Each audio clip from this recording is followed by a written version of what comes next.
Lijepi vam pozdrav u novom izdanju emisije EPK 2020. Ovoga puta započinjemo ju na Kontu, poznatom i omiljenom okupljalištu mladih na kojem je nedavno postavljena umjetnička instalacija. Sve o novoj atrakciji na Kontu zna kolegica Monika Injac. Most ispred riječkog hotela Continental dobio je novu umjetničku instalaciju. U sklopu projekta Rijeka Europska prijestolnica kulture 2020. postavljena je svjetlosna instalacija, čiji se intenzitet mijenja ovisno o brzini toka riječine.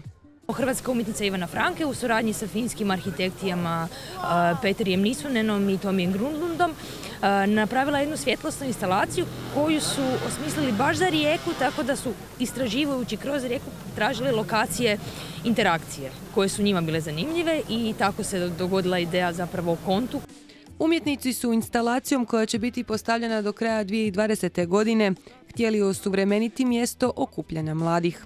Mjesto koje je zbilja živo u nekoj riječkoj priči, u nekoj riječkoj kulturi i zbilja aktivno ljudi ga koriste i borave ovdje i druže se. Nakon predstavljanja prve instalacije ispred hotela Continental, publika se uputila u Muzej moderne i suvremene umjetnosti, gdje je predstavljena druga umjetnička instalacija. Instalacija je zamišljena kao rijeka, kroz mreže staklenih cjevčica curi voda. Voda nam je bila nit vodilja, a instalaciju dodatno upotpunjuje svjetlo i zvuk. Umjetnička instalacija koja sjedinjuje vodu u svjetlo i zvuk smještena je u prizemlje muzeja, gdje će ostati do 2020. godine kada se seli u galeriju u Finsku. Nisam imala priliku ovako nešto vidjeti, potpuno kao neuređeno, a izaziva neke doživljaje. U ovoj idućoj godini Muzej moderne i suvremene umjetnosti Rijeka u sklopu programa EPK priprema niz umjetničkih intervencija u javnim prostorima, od svjetlosnih i zvučnih instalacija do street arta, sve s ciljem oživljavanja nedostupnih ili zanemarenih urbanih zona.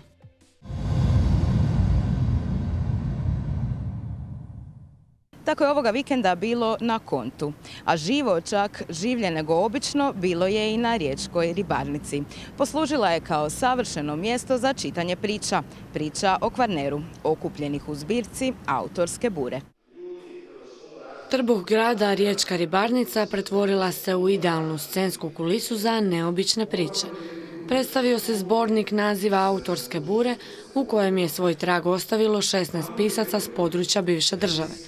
Inspiraciju su pronašli na 16 kvarnerskih lokacija. Rade se naravno vrlo često zbornici na različite teme, ali to da čovjek živi mjesec dana u jednom novom okružju, da ga reflektira i onda u tom svom mentalnom ping-pongu vraća to zajednici pa da se sve to objedini, da od svega toga ostaje trajan trag, nova mitologija, to meni nije poznat slučaj. Utoliko mi se ovaj projekt čini važnijim, značajnijim i mislim jedinstvenim u svijetu, a svako pionirstvo treba podržati.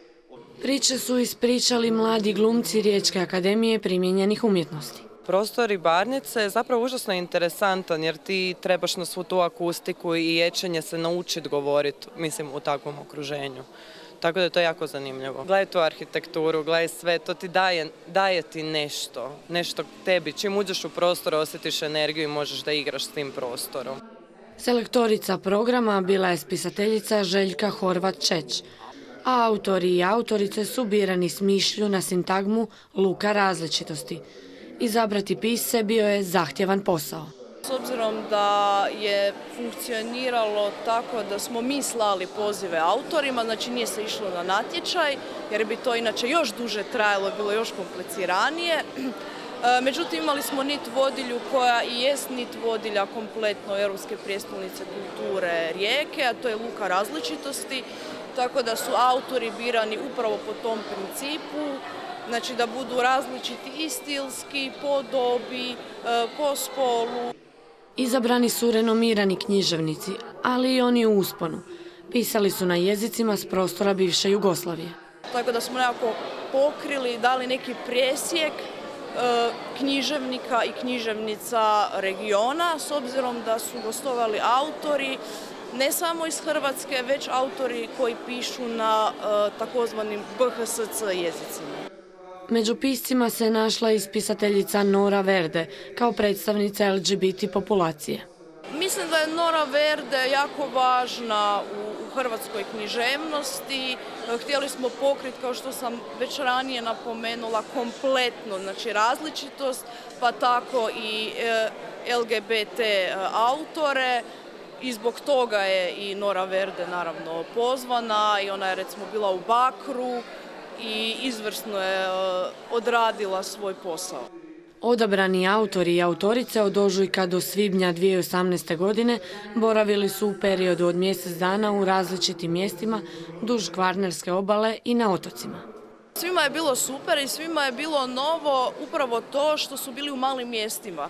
Obzirom da uglavnom rezidencije su u nekim većim gradovima, pa ovo bio neki svojevrsni novum, zato što su bili smješteni autori u male lokalne zajednice i to se pokazalo kao izvrsna ideja, zato što se stvorila neka intimna atmosfera, neki od njih su se uključili u zajednicu, upoznali neke ljude. Damir Karakaš, na primjer, je gostovao i u školi na satu hrvatskog jezika. Mračan prostor ribarnice bio je prepun gledatelja i gledateljica. Krasan je prostor. Jako mi je drago da je ribarnica iskorištena u jednom kulturno-umjetničkom okviru. Mislim da bi se trebala i perspektivno koristiti puno više za takve programe. Prosni tekstovi su zanimljivi, intrigantni, veliki opus pisaca iz Hrvatske i iz regije. Fenomenalan je ambijent, šokirana sam pozitivno. Predivna atmosfera je fantastična, zapravo izuzetno opuštajuća i divno je da je riječ u ovakvom kontekstu tako uzdignuta na jedan nivo zaista posebno. Prostor ribarnice za predstavljanje zbornika nije izabran slučajno. Kako su pisci komunicirali s kvarnerskim mjestima i ostavili trag na različitim jezicima, tako je i ribarnica mjesto komunikacije i miješanja kultura. Mislim da je ribarnica jedno mjesto koje vole vjerovatno svi Riječani, a vole ga i svi koji dolaze u Rijeku. Tako da mislim da je dobro da se ovo večerašnje predstavljanje zbornika Autorske bure dešava upravo u ribarnici. U svakom slučaju jedan zanimljiv događaj, a evo mogu to i najaviti da će biti još događanja upravo u riječkoj ribarnici. Autorske bure nastale su u sklopu projekta EPK Lungomare Art, a ostaće trajno nasljeđe Europske prijestolnice kulture. Drago mi je zbog toga, da, svakako. Pogotovo jer sam jako zadovoljan sa svojim tekstom. A uz tekst Envera Krivica, zbornik Autorske bure sadrži još 15 zanimljivih priča.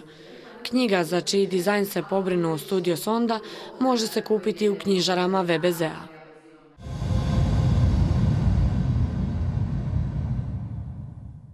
Odlazimo u Rehab. Ondje nas čekaju Tanja Kalčić i Nenad Antolović.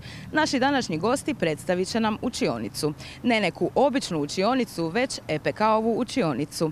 Programsku cijelinu usmjerenu ka izgradnji kapaciteta kulturnog sektora i osnaživanju lokalne zajednice.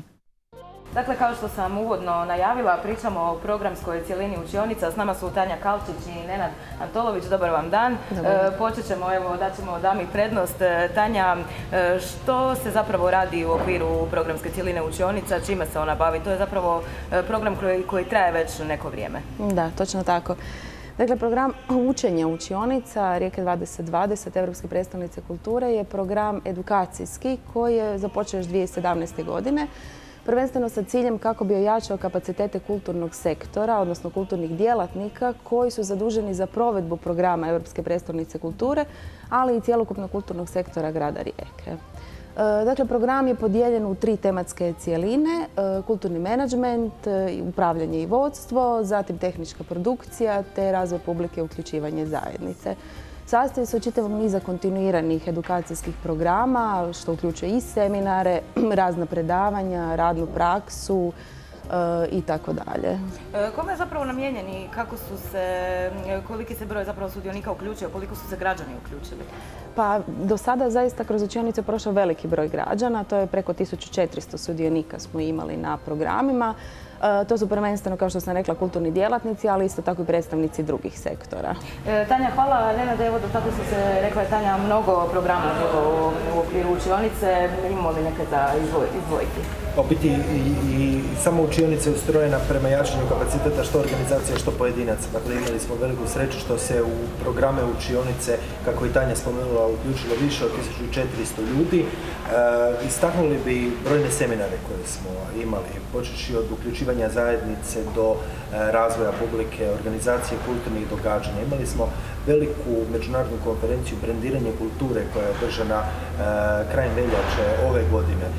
Dakle, sve su to aktivnosti u koje se uključilo i po 150-200 ljudi i možemo onda kazati kako su ti svi ljudi koji su se uključili izašli sa tih pojedinačnih događanja, ojačanih kapaciteta i ojačali su svoj osobni i profesionalni razvoj. Isto tako istaknuo bih brojni niz aktivnosti koji su jačali internacionalizaciju organizacije ili pojedinaca, tako da bih izdvojio recimo 2 programa Tandem, programe razmjene, u sklopu kojih su riječki, regionalni, kulturni djelatnici mogli ići na razmjenu u neku od organizacija ili raditi zajednički na projektu.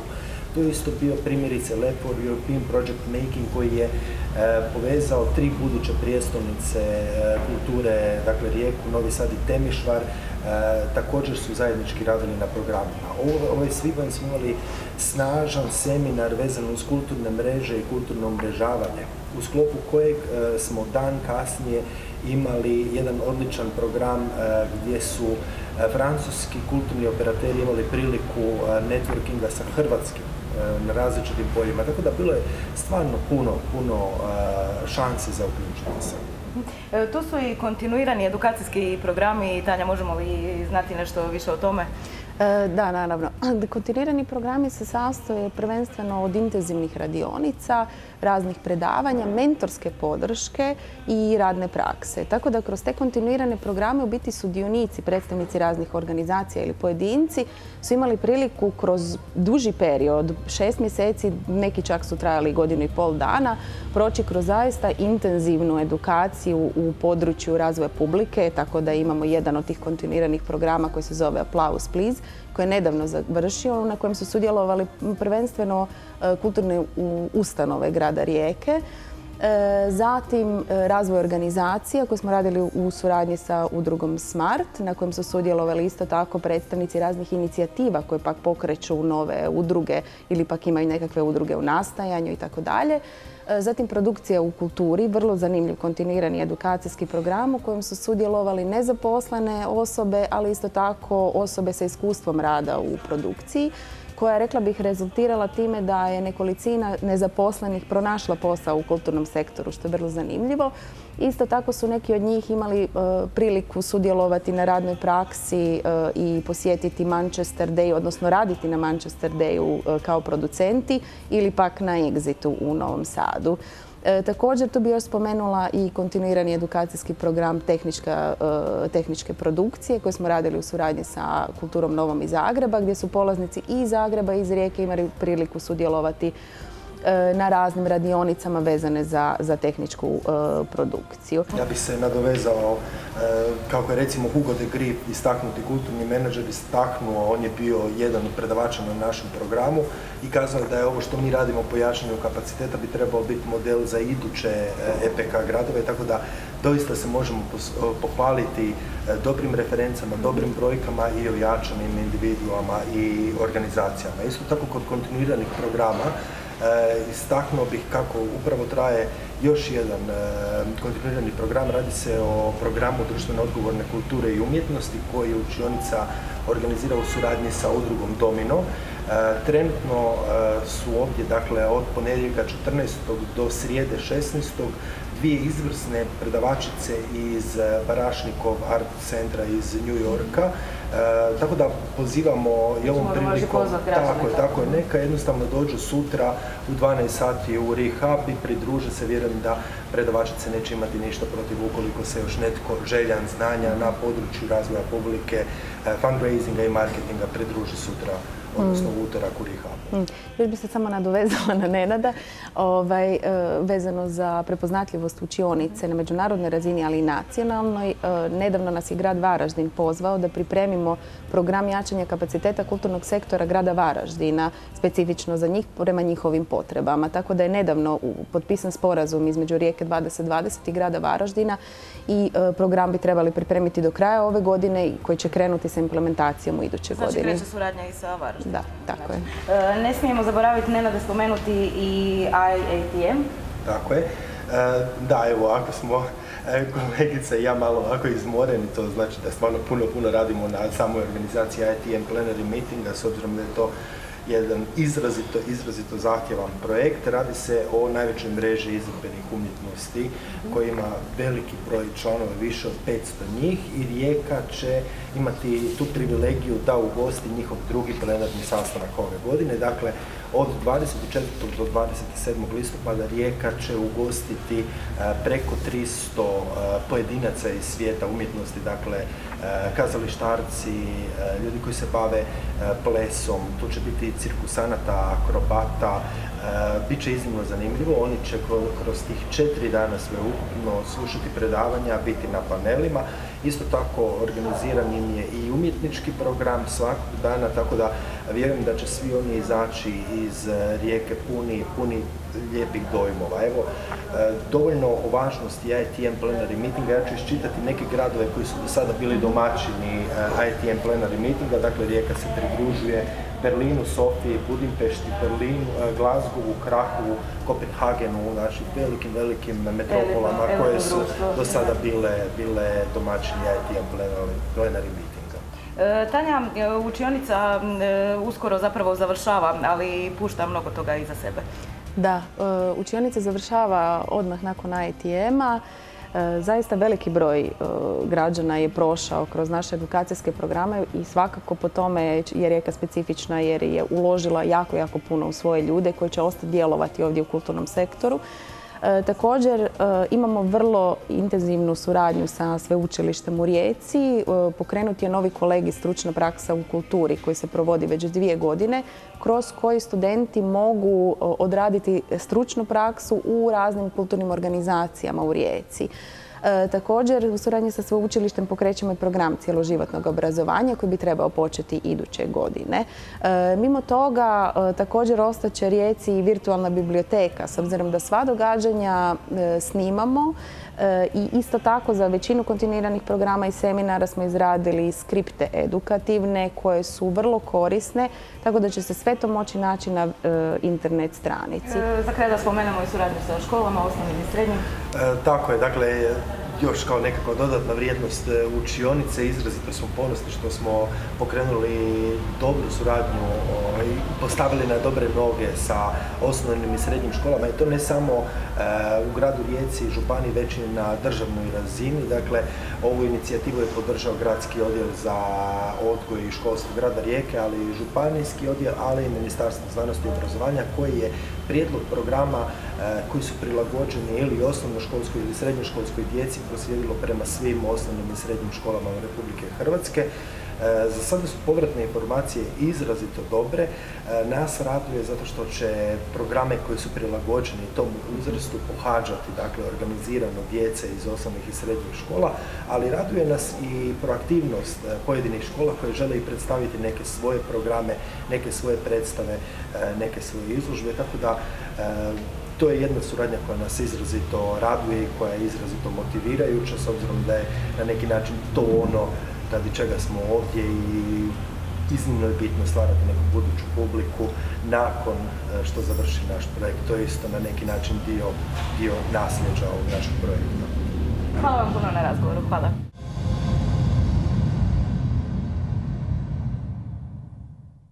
Ostajemo još malo u Rehabu. U tom multifunkcionalnom prostoru, svojevrsnom dnevnom boravku EPK, okupili su se nutricionisti, agronomi i stručnjaci iz područja zaštite okoliša i brojni građani. I to na dvodnevnoj konferenciji Lokalna hrana i održivost. Ekološka proizvodnja hrane, lokalni proizvođači te urbani vrtovi neke su od tema dnevne konferencije Lokalna hrana i održivi razvoj koja se održala u Rehabu. Tema ovog Ritoksa je hrana, lokalna proizvodnja i distribucija hrane. Znači krećemo od najšire teme aktivacije građanstva da sami preuzmu neke prostore i počnu proizvoditi svoju hranu, do alternativnih načina distribucije lokalno proizvedene organske hrane. Stotinjak proizvođača autohtonih proizvoda s područja naše županije okuplja projekt Primorsko-goranska kašetica. Projekt je pokrenuo Centar za poljoprivredu i ruralni razvoj Primorsko-goranske županije. Brend koji je osmišljen da okuplja sve proizvođače autohtonih proizvoda kako bi im omogućili jedan zajednički marketing i kako bi im otvorili nova tržišta. Mi imamo svoj prostor u centru grada, na dnu parkirališta Gomila. To je izložbeno promotivni prostor koji je odnedavno postao i prodajni. Poznati ekološki aktivist Vjeran Piršić na konferenciji je predstavio kako na otocima modernizirati autohtonu poljoprivredu kroz Slow Food pokret. On promovira zdravu hranu, a nastoje kao odgovor na fast food. Da nekoliko proizvođača istog proizvoda se udruži u zadrugu i kao četvrto pronaći stalne kupce koji će vas to kupovati direktno na kućnom pragu, a ne putem trgovačkih lanaca. Trivialni primjer je mlijekomat. Dakle, vi mlijeko koje inače bi platili 6 kuna, platite recimo 4, a vlasnik krave dobije 4 kune, a ne 2 što bi imao inače. Tada su na dobitku svi. Kupci su dobili zdravu domaću hranu, a proizvođač veću cijenu za prodani proizvod. Ipak u Hrvatskoj, osim u nekim dijelovima, Slow Food pokret još nije dovoljno zaživio. Kao u Slavoniji recimo kuleno crne slavonske svinje koje se ne može dobiti koliko je dobar i koliko se čeka na njega. U nekim dijelovima to je jako rašireno kao recimo kod nas u nekim dijelovima Like, nekim dijelovima Dalmacije, ali ono što je ključno da konačno lokalna zajednica prepoznaje proizvodnju hrane kao bitan strateški resurs. Dvodnevna konferencija Lokalna hrana i održivi razvoj u Rehabu okupila je stručnjake iz područja okoliša, nutricioniste, agronome te sve zainteresirane građane. Organizirana je u sklopu projekta Rijeka, Europska prijestolnica kulture 2020.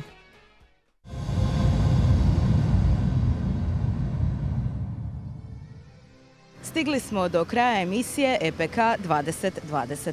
Novi sastanak zakazujemo za sljedeći ponedjeljak, kao i uvijek u 20:20.